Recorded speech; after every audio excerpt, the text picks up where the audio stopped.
Há momentos na história em que o céu parece tocar a terra, instantes sagrados em que o Eterno escolhe se revelar à humanidade de maneira especial. Foi assim quando o Todo-Poderoso desceu sobre o Monte Sinai em meio a trovões e relâmpagos, chamando Moisés para receber sua lei. E agora, séculos depois, mais uma vez uma montanha se torna palco do encontro entre o divino e o humano. As colinas verdejantes da Galileia testemunharam muitos milagres desde que Jesus iniciou seu ministério. O povo simples das aldeias começou a falar sobre esse jovem mestre que curava enfermos, expulsava demônios e falava do reino dos céus com uma autoridade jamais vista. As notícias se espalharam como fogo em palha seca, e logo multidões começaram a segui-lo por onde quer que fosse. Naquela manhã, enquanto o sol nascente pintava o céu com tons de rosa e ouro, Jesus começou a subir uma das montanhas que cercavam o mar da Galileia. Seus discípulos o seguiam de perto, e atrás deles vinha uma multidão heterogênea.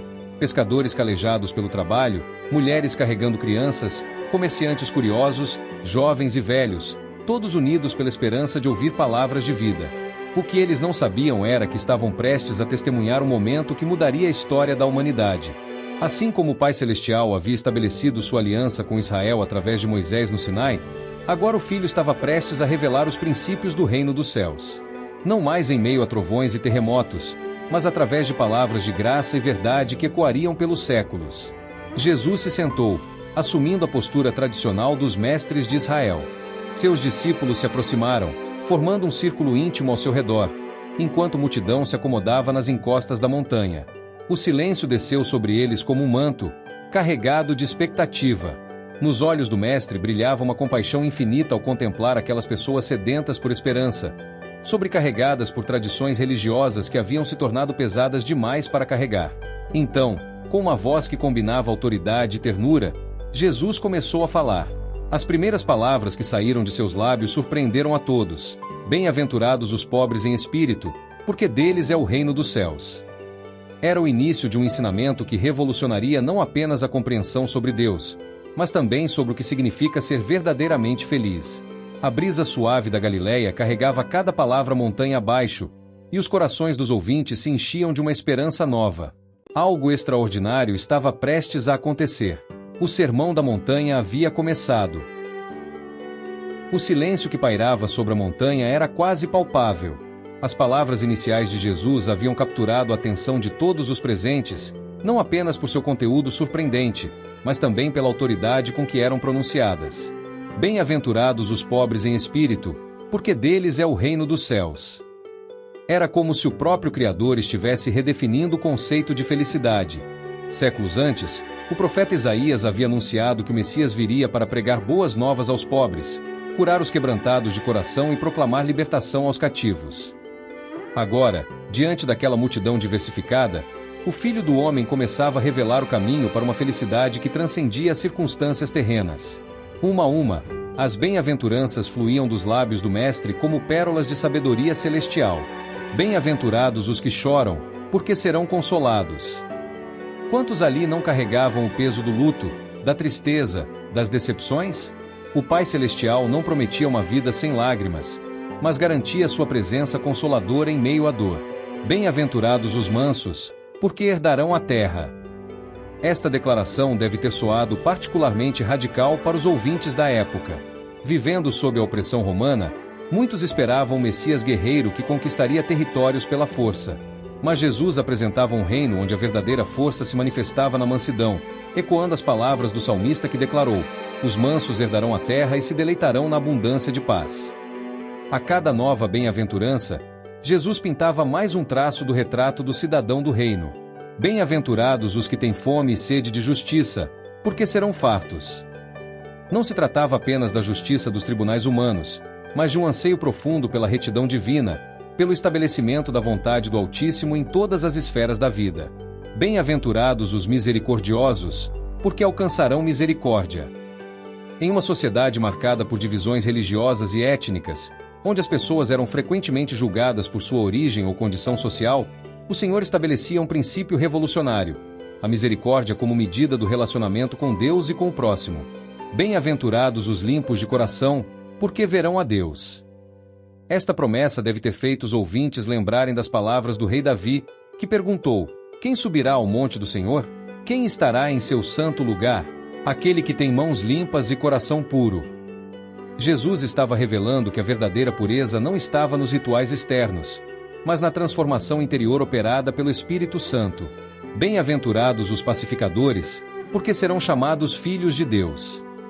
Em um mundo dilacerado por conflitos, o Todo-Poderoso chamava seus seguidores não apenas a desfrutar da paz, mas a se tornarem agentes ativos de reconciliação. Os filhos do Pai Celestial deveriam refletir sua natureza, promovendo harmonia onde houvesse discórdia. As últimas bem-aventuranças tocavam em um ponto sensível: a perseguição. Bem-aventurados os que são perseguidos por causa da justiça, porque deles é o reino dos céus. Bem-aventurados sois vós quando vos injuriarem, perseguirem e, mentindo, disserem todo mal contra vós por minha causa. Jesus não apenas preparava seus discípulos para as dificuldades que viriam, mas transformava o próprio sofrimento em motivo de alegria, conectando-os com a linhagem dos profetas que também foram perseguidos por sua fidelidade ao Senhor. A multidão ouvia, maravilhada. Aquelas palavras eram diferentes de tudo o que já haviam escutado dos escribas e fariseus. Não era apenas um conjunto de regras a serem seguidas, mas um convite a uma nova forma de vida, um novo entendimento sobre o que significa ser verdadeiramente abençoado. Em cada bem-aventurança, Jesus revelava mais do coração do Pai. O reino dos céus não pertencia aos poderosos, aos autossuficientes ou aos que se consideravam justos por seus próprios méritos.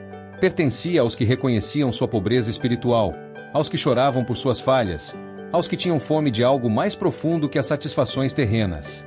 O vento suave que soprava pela encosta da montanha parecia carregar essas verdades para o vale abaixo, onde vilas e cidades se espalhavam às margens do mar da Galileia. Mas aquele era apenas o começo.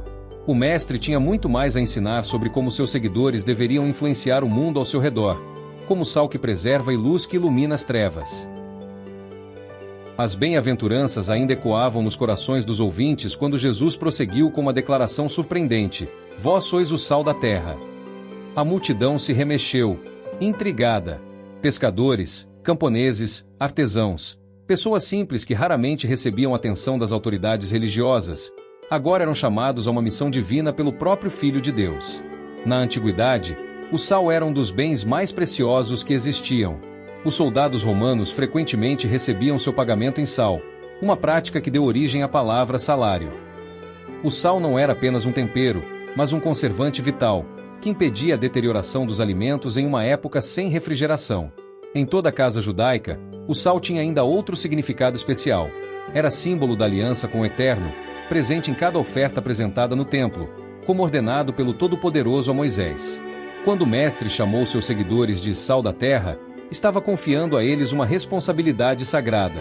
Assim como o sal preserva, dá sabor e purifica, os discípulos do reino deveriam exercer uma influência transformadora na sociedade. Em um mundo marcado pela corrupção moral e espiritual, eles seriam agentes de preservação dos valores divinos. Mas Jesus também trouxe um alerta solene: se o sal perder seu sabor, com que se salgará? Para nada mais presta, senão para ser lançado fora e pisado pelos homens.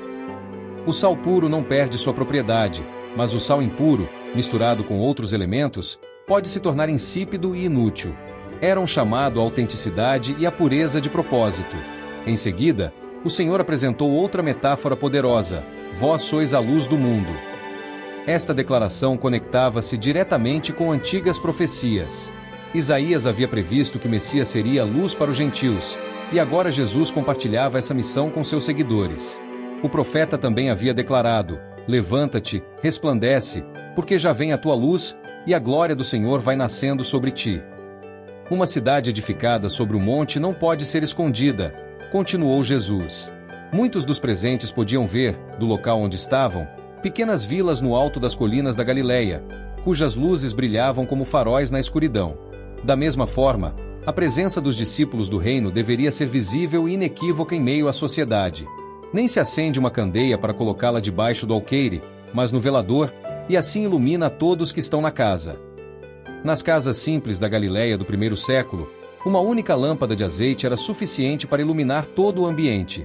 O Pai Celestial não chamava seus filhos para uma espiritualidade escondida ou para uma fé praticada apenas entre quatro paredes. Assim brilha a vossa luz diante dos homens, prosseguiu o Mestre, para que vejam as vossas boas obras e glorifiquem a vosso Pai que está nos céus. Note-se que o objetivo não era atrair atenção para si mesmos, mas direcionar os olhares para o Criador. As boas obras não deveriam ser realizadas para exibição, mas como expressão natural de um coração transformado pela graça divina. Esta passagem do sermão estabelecia um princípio fundamental do reino. A fé cristã não é uma experiência meramente individual, mas tem uma dimensão comunitária inevitável. Os seguidores do Filho do Homem não foram chamados para se isolarem do mundo, mas para serem agentes de transformação em meio a ele. O desafio era claro: como sal, deveriam preservar o que é bom, impedir a corrupção moral e espiritual, e dar sabor à vida em comunidade. Como a luz, eram chamados a dissipar as trevas do erro e da injustiça, a mostrar o caminho, a revelar a verdade e a beleza do reino dos céus através de suas vidas. Para muitos dos ouvintes, comerciantes e pescadores acostumados a lidar com sal em seu dia a dia, e famílias que conheciam bem o valor de uma lâmpada na escuridão da noite, estas metáforas eram profundamente significativas. Jesus estava usando elementos do cotidiano para transmitir verdades eternas, seguindo a antiga tradição dos profetas de Israel.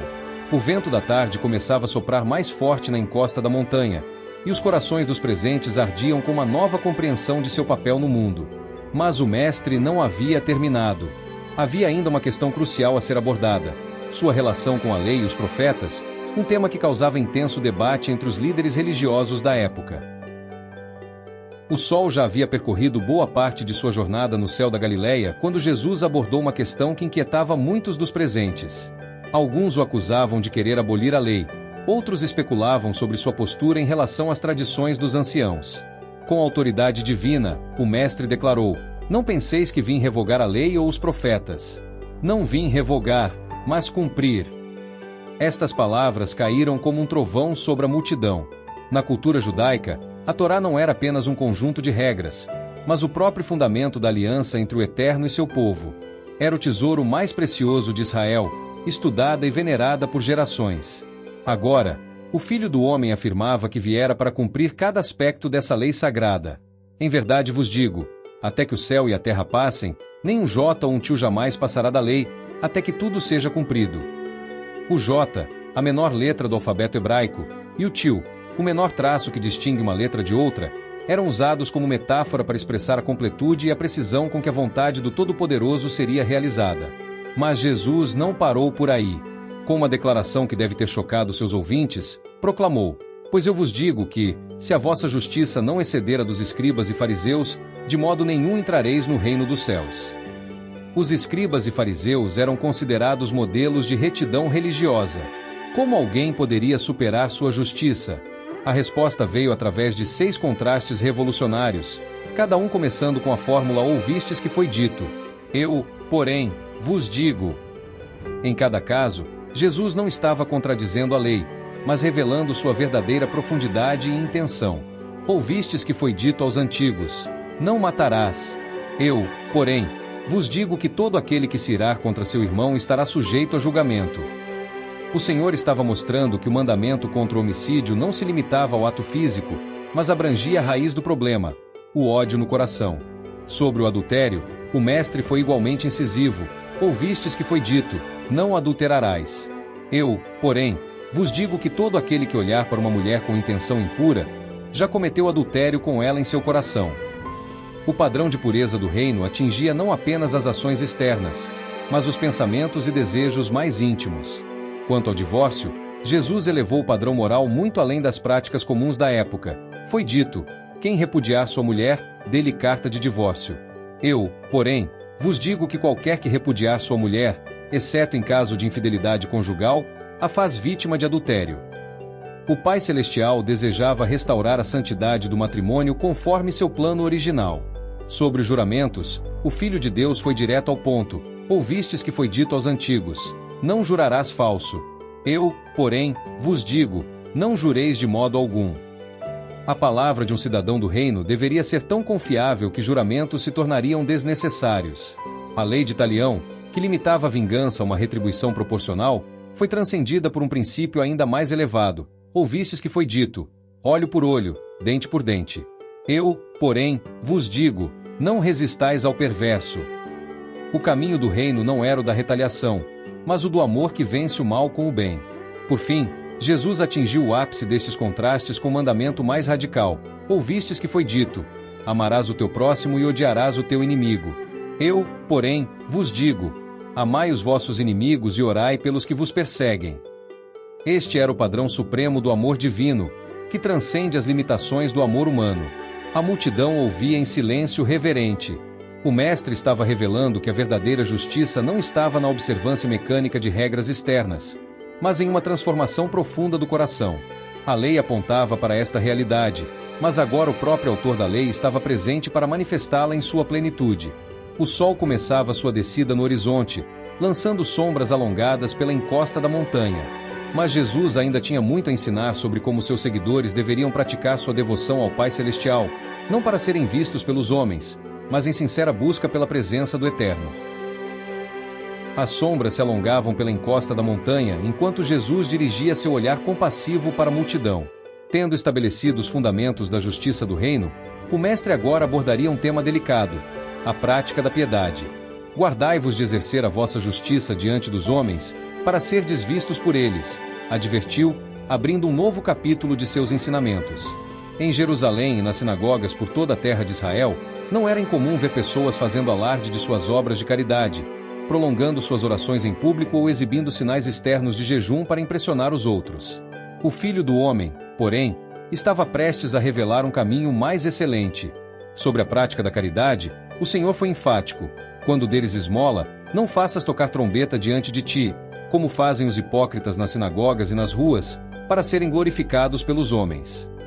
A palavra hipócrita vinha do teatro grego, referindo-se aos atores que usavam máscaras para representar diferentes personagens. Jesus usava esta metáfora para desmascarar a religiosidade superficial.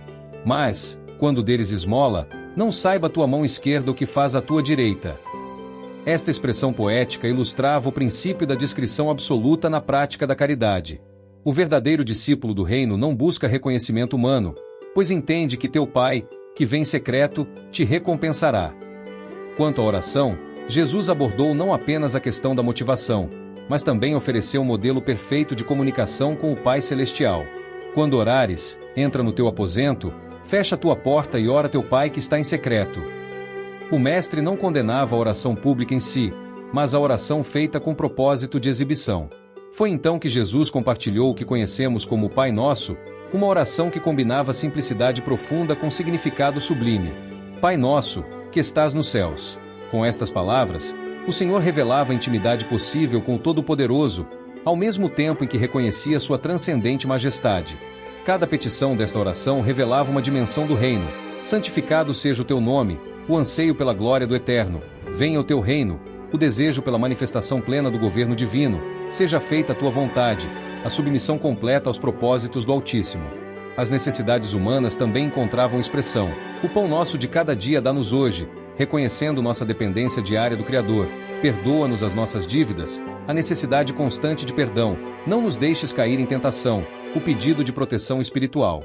Sobre o jejum, a terceira prática espiritual abordada, Jesus novamente enfatizou a importância da autenticidade.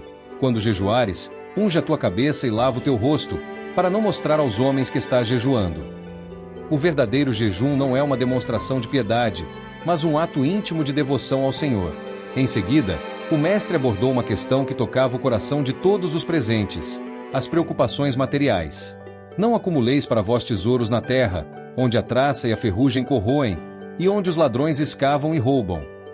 A terra de Israel conhecia bem estas realidades: os tecidos preciosos que podiam ser destruídos por traças, os metais que se oxidavam, os ladrões que escavavam as paredes de barro das casas.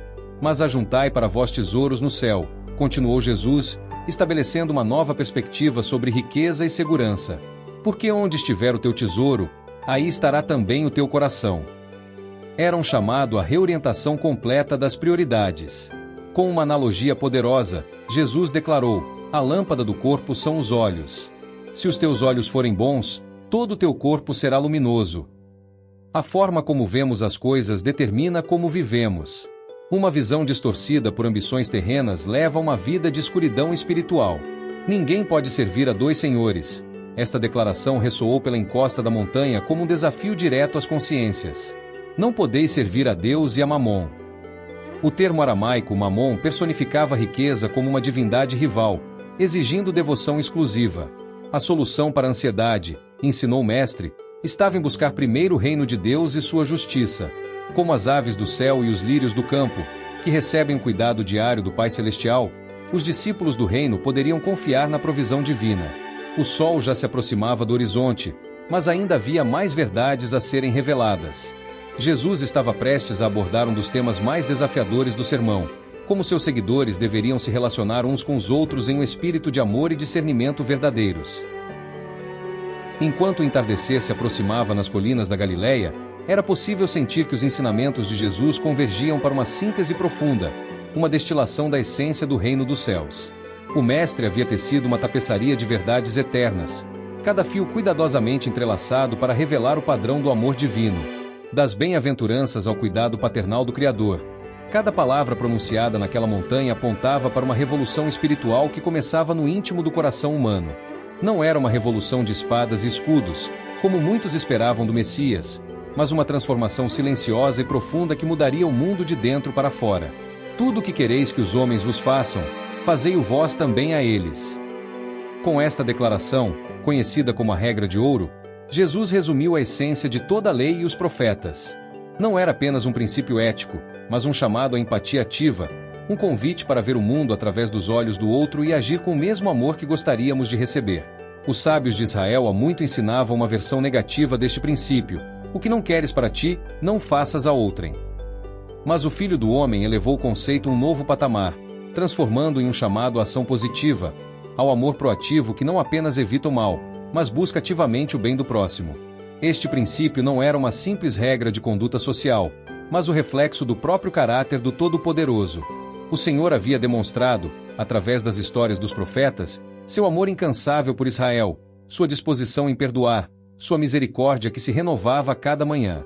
Agora, através de seu Filho, chamava seus seguidores a manifestarem o mesmo amor. O caminho do reino, Jesus deixou claro, não era o caminho da facilidade. Entrai pela porta estreita, porque larga é a porta e espaçoso o caminho que conduz à perdição, e muitos são os que entram por ela. Esta metáfora poderosa ilustrava que seguir os princípios do reino frequentemente significaria nadar contra a corrente das práticas e valores mundanos. A verdadeira espiritualidade, ensinou o Mestre, não podia ser medida por aparências externas ou por demonstrações públicas de piedade. Nem todo que me diz Senhor, Senhor entrará no reino dos céus, mas aquele que faz a vontade de meu Pai que está nos céus. Era um alerta solene contra a religiosidade superficial que não produz transformação real. O fruto da vida, explicou Jesus, revela a natureza da árvore. Pelos seus frutos os conhecereis. Por acaso colhem-se uvas dos espinheiros ou figos dos abrolhos? A verdadeira transformação espiritual se manifesta em ações concretas de amor, misericórdia e justiça, não em palavras vazias ou rituais sem significado. Os princípios do reino apresentados no sermão formavam um todo coerente e indivisível. Da humildade das bem-aventuranças à confiança no cuidado do Pai Celestial, do amor aos inimigos à prática secreta da caridade, cada aspecto refletia a mesma verdade fundamental. O reino dos céus é uma realidade transformadora que começa no coração e se manifesta em cada aspecto da vida. O Sermão da Montanha não era apenas um conjunto de regras morais, mas um retrato do caráter do próprio Deus revelado em seu Filho. Era um convite para participar da natureza divina, para viver em um nível de realidade espiritual que transcende a mera observância de preceitos religiosos. A justiça do reino, como Jesus a apresentou, ia muito além da justiça dos escribas e fariseus. Não se contentava com a conformidade externa, mas exigia uma transformação completa do ser interior. Era uma justiça nascida do amor, nutrida pela graça e manifestada em relacionamentos autênticos com Deus e com o próximo. O sol já se aproximava do horizonte, pintando o céu com tons de púrpura e ouro. As palavras do Mestre haviam estabelecido um novo paradigma de vida espiritual, um caminho de autenticidade e amor que ecoaria através dos séculos. Mas ainda restava um último desafio: a necessidade de construir a vida sobre o fundamento inabalável da Palavra de Deus. Antes de refletirmos sobre esse aspecto fundamental dos ensinamentos do homem de Nazaré, vamos orar juntos. Pai Celestial, Tua graça nos alcança nas alturas desta montanha santa, onde Teu Filho nos revelou os segredos do reino.